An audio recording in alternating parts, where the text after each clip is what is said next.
Hi guys, George here. After you've had your wing foiling lessons, there's a quick little video to remind you of some of the stuff we went over. Here we've got a 6.5 metre slick, already pumped up, ready to go. Just going to remind you of a little bit of how our hands go and what we're doing. Start off by putting it on your shoulder and get control in this position. It's a good like neutral spot, so to say.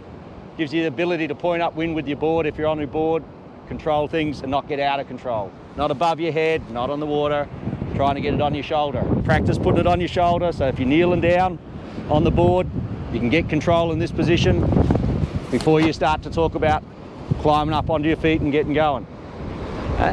So always think about that practice position here.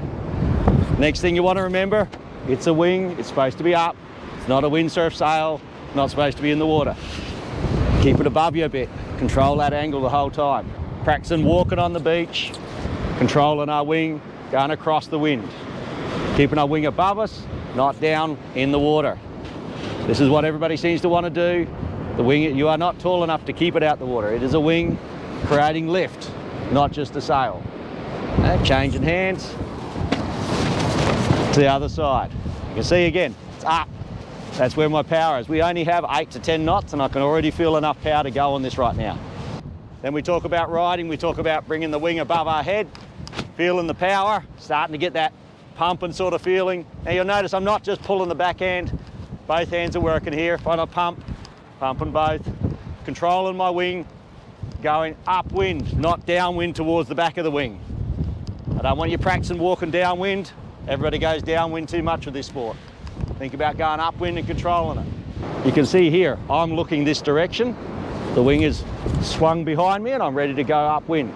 The most common fault, or one of the most common faults, is people are here facing towards the back of the wing with the wing out in front of them and they're traveling downwind instead of across the wind. When you do this, your wing will predominantly end up going in the water because you're heading towards that wing. I'll show you from the other side, from behind me.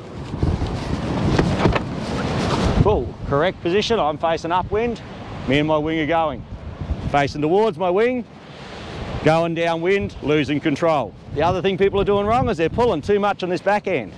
If I pull too hard on the backhand, the kite goes in reverse, goes into the water easily. Again, power's up. Get her up, get that angle just right here, start to feel that pressure, off we go. If it starts to get out of control, let the backhand out. Kite flies easy. Bring her back onto your shoulder, facing back upwind, away from it. It's about making your body go where you want it to go, not putting the wing out in front of you. So if you have your wing in front of you, you're actually going downwind. Look at the direction I'm going, instead of going into or across the wind. Okay, here we got the reverse hand grip. So you got 2 hand grips, your normal hand grip, reverse hand grip, whichever is really most comfortable. I tend to end up sometimes one, sometimes the other. It's about getting used to be able to do both. If you fall off, you get up, you want to be able to just start going, not stress about it. Changing hands, backhand comes forward, over the top. You can see I'm in a reverse hand grip there. I want to change when I'm going along, I've got to bring that backhand forward. If I keep holding the back, the wing will pull me off the board. You can see, want to change, forward, back again, back in the power. Going across that wind again. Going upwind, across the wind, nice and controlled, nice and easy. Pulling too hard, I'm going downwind, losing control, losing wind.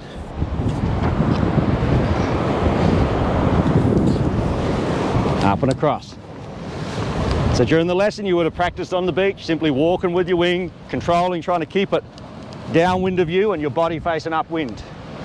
Then changing hands, walking downwind, up and over, going the other direction, upwind again or across the wind, sliding the backhand up, downwind, back to going the other direction. You're practicing doing a downwind turn.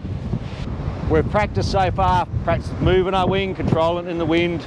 We've practiced changing directions, going both directions. What we haven't practiced is recovering our wing when we fall off in the water. This is something that's a lot easier on the beach, as you can see. Generally in the water, your wing's going to be up this way. You're going to only be short. You've got to be able to pull your wing in, go to your wing tip, push this down into the water, and the wing will follow over with the other arm. Pull her back to you. For this reason, it's a good idea if your wrist leash isn't too long. If your wrist leash is too long, when it tips over and you bring it in, you tip it over here. If your wrist leash is too long, quite often it tips back over before you get it to you.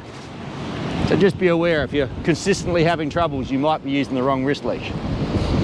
Right, bringing her over the top, up I come. Just a little quick reminder on that side of it. Well, hopefully that was all useful to you. I gave you a bit of a quick rundown on what you would have covered during your lesson before we went in the water.